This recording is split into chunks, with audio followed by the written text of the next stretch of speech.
Now at noon, several updates on violent crimes we're following this afternoon. We have the latest on those. Plus, millions of Americans can now receive another dose of the COVID-19 vaccine.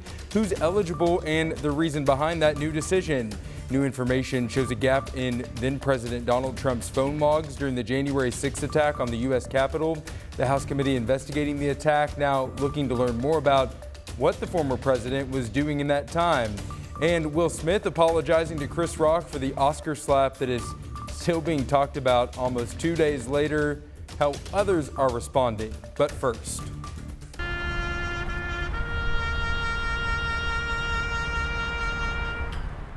Today is Vietnam Veterans Day, and lawmakers, military officials, and veterans gathered at the state capitol this morning to honor the sacrifice of those who were killed in combat in Vietnam.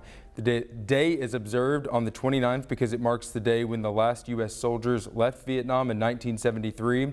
A wreath was laid at the state's Vietnam Memorial today. We'll have more from that ceremony tonight at 5 and 6. And meteorologist Nathan Scott over in the Weather Center. Nathan, it was a nice morning for a ceremony like that, but the next 24 hours or so could get bumpy. Michael, good afternoon to you. We've got the clouds in place and radar is quiet. Those clouds are not producing much of anything right now. Maybe a few drizzle or a passing shower out there later today. But this radar is going to look much different going into this time tomorrow. There's going to be a lot more orange and reds showing up across the state. Temperatures are warming up in a hurry. Already into the low 70s, Little Rock, Conway, Stuttgart. Lots of clouds across Arkansas. The winds picking up from the south. About 15 to 20 miles per hour, and those winds will continue to increase. So here's the setup now we've got going on late tonight. A low risk of severe weather for West Arkansas. We'll be watching a line of showers and storms develop into Oklahoma. That line will make its way from the west to the east through your Wednesday morning. And we have seen a change here now. The risk of severe weather has bumped up to medium for a large part of Arkansas, even in high risk in southeast Arkansas. This line is going to intensify as it makes its way to the east of Little Rock. I'll have more on what the main threats are and who has the best chance of seeing a tornado coming up.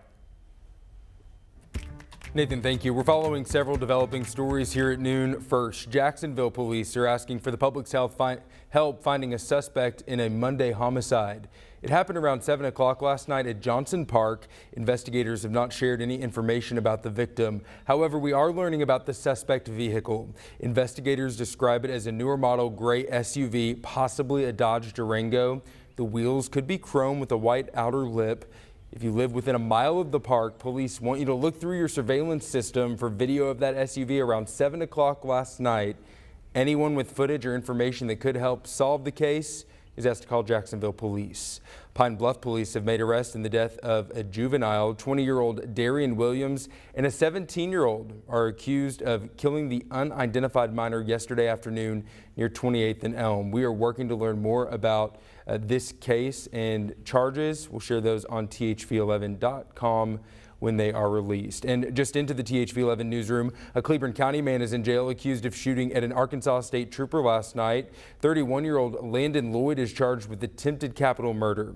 According to state police, that trooper found a truck off in the ditch along Highway 124 north of Russellville. As the trooper got out of their car, investigators say Lloyd started shooting. The trooper returned fire. No one was hurt. State police say Lloyd ran into a wooded area but was arrested shortly after the shooting.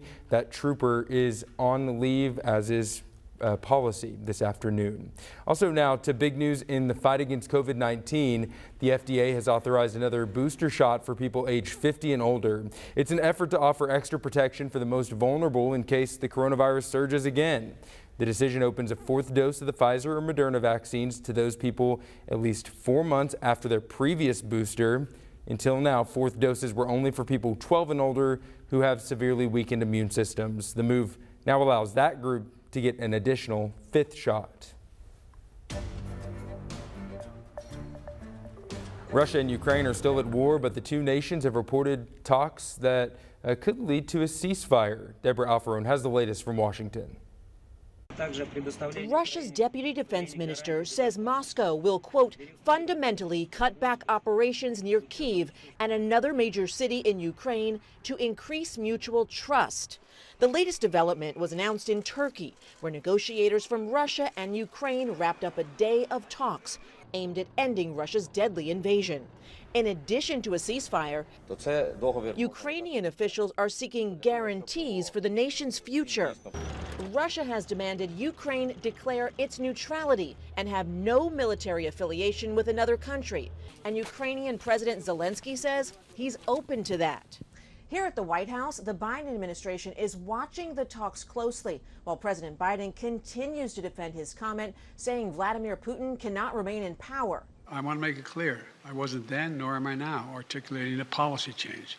I was expressing the moral outrage that I feel, and I make no apologies for it. On the ground in Ukraine, military officials say they've recaptured 2 towns outside Kyiv.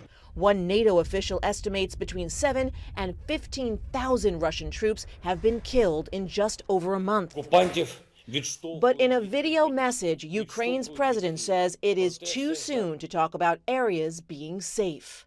Deborah Alfarone, CBS News, Washington. There are new questions about what President Trump was doing and who he was speaking with on January 6, 2021. At the same time, thousands of his supporters were attacking the U.S. Capitol. CBS News and the Washington Post have obtained 11 pages of White House records for January 6, which show a log of the president's calls. There's a nearly 8-hour gap from 11:17 a.m. to 6:54 p.m. in which no phone call was recorded. But it's already been confirmed that the president talked on the phone to at least 2 people during that time frame. These records seem to have disappeared, and one lawmaker we talked to said this is a cover-up. The congressional committee investigating the January 6th assault is now looking into whether President Trump used phones belonging to his aides or personal disposable phones, also referred to as burner phones, to speak with people during that period. Former President Trump responded in a statement saying, quote, "I have no idea what a burner phone is. To the best of my knowledge, I've never even heard the term." End quote. The latest development comes as 2 more former members of the Trump administration face charges for refusing to work with the committee investigating the attack on the Capitol. After a century of trying, the U.S. will officially make lynching a federal hate crime as President Biden signs the new bill into law later today. The Emmett Till Anti-lynching Act, named for a black teen who was murdered in 1955 in a case that became pivotal for civil rights, was passed by Congress earlier this month. More than 200 similar bills have previously failed to pass Congress. President Biden will sign the bill in the Rose Garden this afternoon. A heads up for you, if you haven't filed your taxes yet, the IRS is warning that interest rate increases could take a toll on late filers. The new rates kick in this Friday. They include an increase to 4% for overpayments and underpayments for taxpayers. If you file on time but can't pay the full amount should you owe, monthly late payment penalties of 0.5% will accrue until the tax is paid. How about some good economic news? Governor Asa Hutchinson describing the state's latest unemployment data as a good sign. Across the state, unemployment has dropped to a new low of 3.1%. That's 0.5% lower than pre-pandemic levels reported back in February of 2020. State Secretary of Commerce Mike Preston says officials are noticing that people are getting back to work faster than anticipated, adding that there's still room for growth. We actually saw growth in our labor pool. That means, even though we are at very low unemployment, there's still a lot of open jobs out there. According to the Arkansas Division of Work Services report, nearly every industry in the state has grown its labor force over the last year, even in some unexpected fields. The governor says we're seeing people returning to the medical field as well as teachers returning to the classroom. That said, industries like food services are seeing a slow road back to normal. Let's get to one of the most viewed stories on thv-at-noon.com. There's some uncertainty about the future of the Arkansas Travelers this week. An issue over money is causing some back and forth between the Travs and the city of North Little Rock. Now, some are concerned about whether the Travs will stay at Dickey-Stevens Park long term. THV11's Mercedes McKay explains no one can agree on who should foot the bill on some stadium upgrades. For 15 years, spring and summer nights have been filled with cheers along the Arkansas River.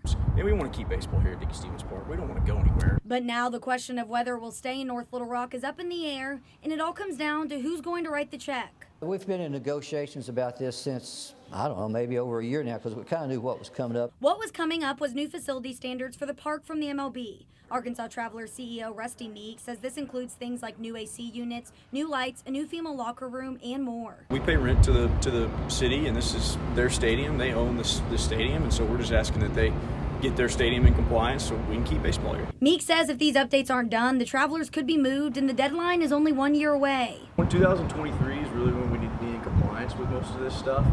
As of right now, I don't see that happening. While the team believes it's the city's responsibility, North Little Rock Mayor Terry Hartwick says that's not what's in writing. By the contract we have with Dickey Stevens says they're responsible for the capital improvements. And me as being the mayor, I have not got a choice in this. I've got to do what the contract says. Hartwick says the city is already spending about $6 million to fix sinkholes at the park, and these new standards would cost about $5 million more. Me personally, I love the state Travelers. I love going to the ball games. But as far as breaking a contract that both entities have signed, I can't do that. While there are disagreements of who is supposed to pay, neither side wants to move the beloved team. We're all a family over here, and we want to stay here, and we want to keep it here. And people love this stadium, and so we want to do everything we can to make sure it stays. We want the Travelers. We fought hard for them. We love that they're here. Mercedes McKay reporting this afternoon. Situations like this are pretty common in other big cities. Just yesterday, New York State announced a deal to spend on the Buffalo Bills. There's also a big effort to try to build a new stadium for the Washington Commanders in D.C. Americans plan to travel more this year, but it's going to cost them. More on the rising price of getting away coming up at about 12:18. Nathan. The weather is quiet out there this afternoon, but the weather will turn ugly Wednesday morning, bringing the potential of strong to severe thunderstorms. I'll have the details of what we could see here in Central Arkansas next.